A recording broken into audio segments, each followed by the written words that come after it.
Hi guys, welcome back to my channel. How are you guys doing? I hope you're alright. So today's video is going to be a short one because I've been making these very long videos in the past, but it's also out of turn because I saw something on Instagram today and it sort of triggered something inside of me, and so I'm going to address it here right now. So let's get into the video.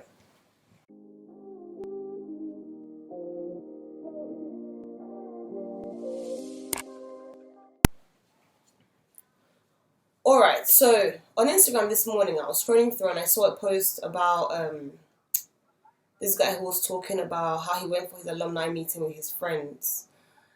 And one thing he noticed, long story short, is that men always marry up. All the men he saw there married up. And it meant, like, from a good family, smarter, wiser, resourceful, basically someone or a woman who would improve their lives, right? So it was less so about love and more so about an intent to get a life partner that will improve their own lives, right? And he says what he noticed about the women was that the women married for love. And most of the women married based on the pickings that were available at the time. Do you get my point? I mean, it's rooted in the fact that, first of all, men have to ask women to marry them anyway, and then you say yes to whoever asks you. So even if you have 10, you have 10 options as opposed to a multitude of them. And I'll put a link of the post actually in the description if you want to see it as well. But the whole idea was that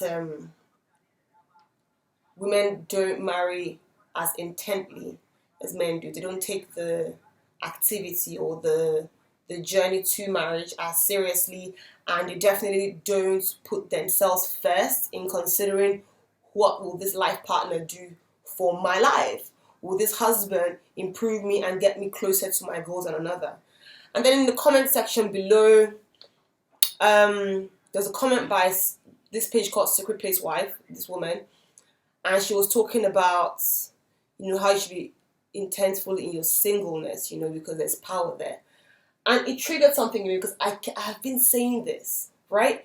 So people keep asking me all the time, Chantel, you're young. How'd you get married so young? How'd you trap your man? How'd you do this? How'd you do that?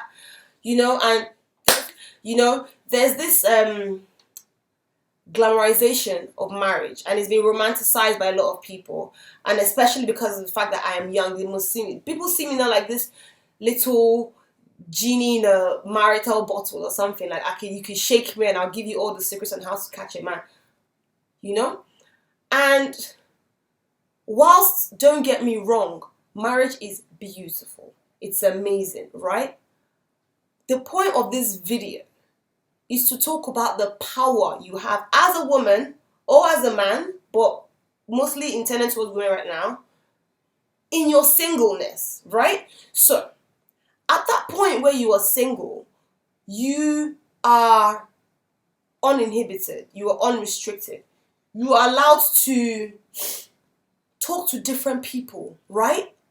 And learn more about yourself and them.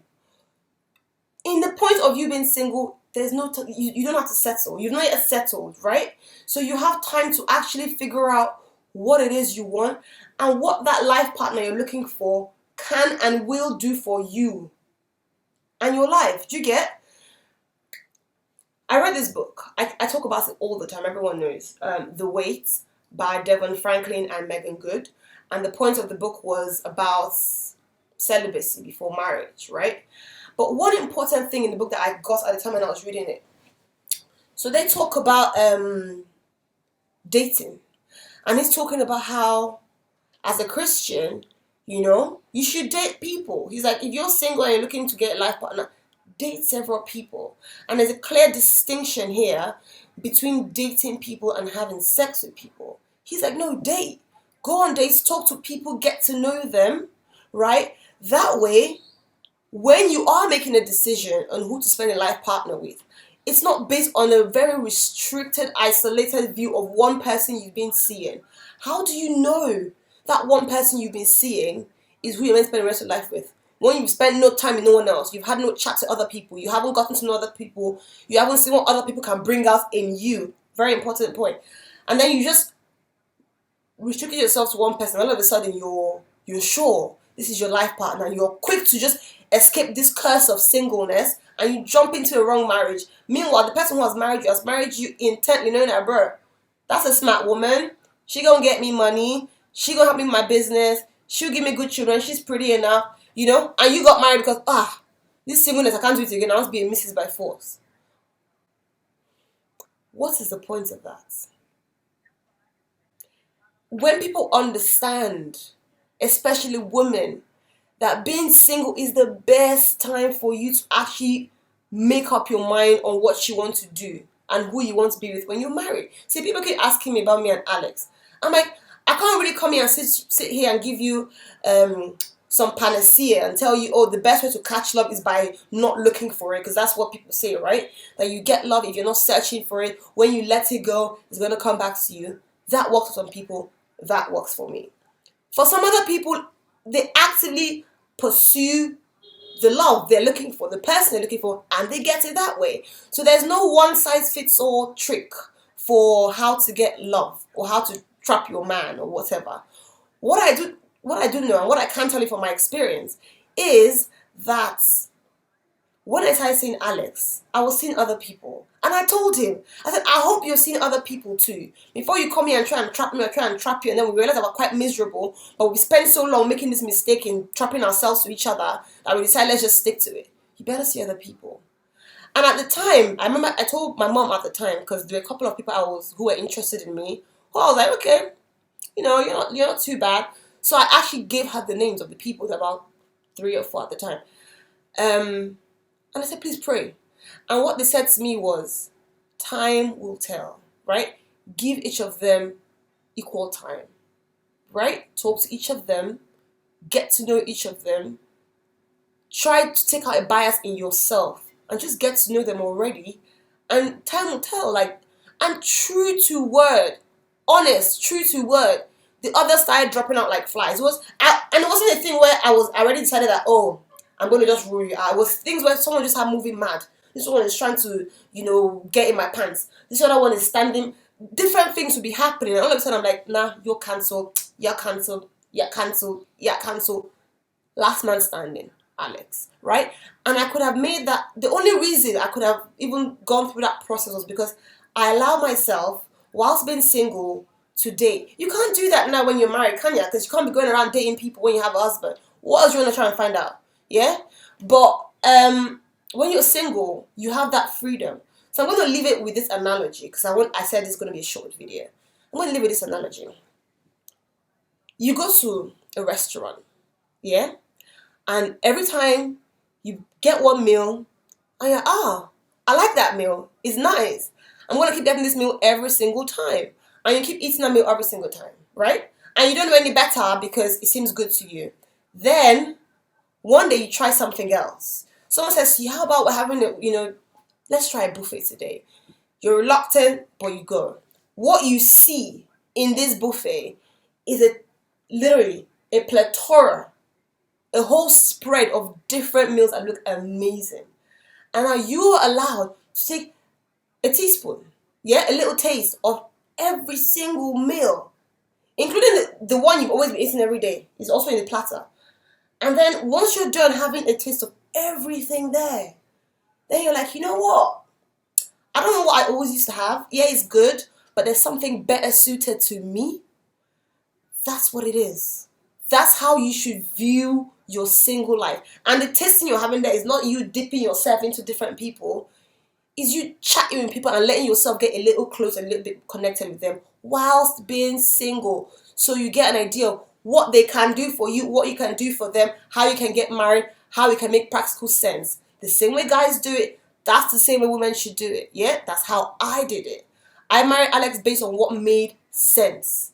Based on talking to other people, talking to him, seeing what he brought out in me, seeing what I brought out in him, and believing of what we could do together in the future and how much he could take me farther. Yeah?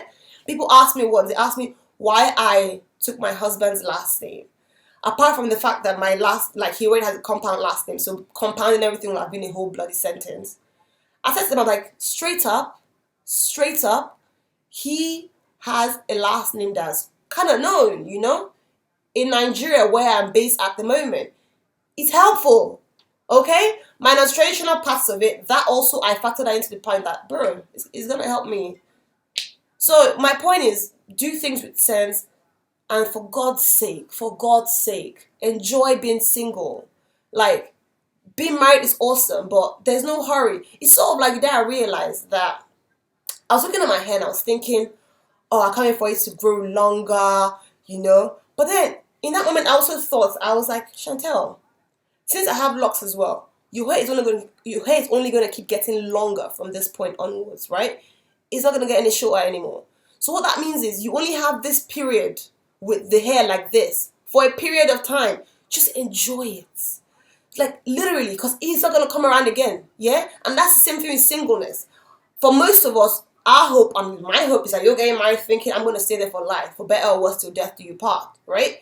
So if that's what you're thinking, then you're also thinking like, bro, or you should also be thinking, that means I'm only going to be single for so and so amount of time. And guys know that.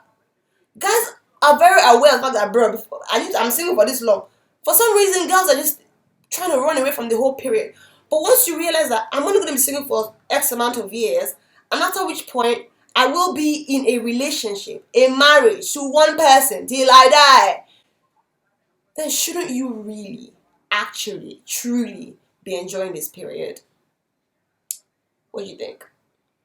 Alright guys, that's all for the video. Thank you. See you next week. Watch out for a giveaway that's coming soon for Christmas. I'm liking my skin too. Bye guys. I legit already got myself on camera ready if I forgot to mention. Don't forget to subscribe, like, and comment. Yeah? Don't forget. Alright, bye.